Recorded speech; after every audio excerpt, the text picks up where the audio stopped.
నైజీరియాలో parents తమ పిల్లలకి చదువు తక్కువైపోతుందని, చదువు మీద ఇంట్రెస్ట్ పోతుందని వారి దగ్గరున్న మొబైల్స్ అన్నిటిని ఇలా పగలగొట్టిచ్చారు.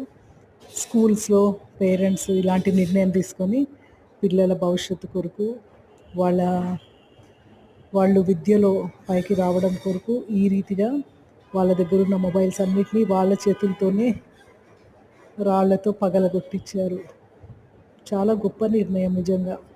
ఈ రోజుల్లో మరి చాలామంది చదువుకునే పిల్లలకి ఇదొక మొబైల్ అనేది ఒక పెద్ద డిస్ట్రాక్షన్ అయిపోయింది.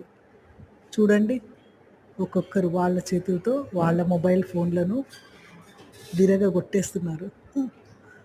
సిమ్స్ పడేయొచ్చు, ఫోన్స్ పెట్టుకోవచ్చు కానీ అయినా సరే ఫోన్‌ని కూడా వాళ్ళు విరగ్గొడతా ఉన్నారు. చూడండి. Wonderful decision.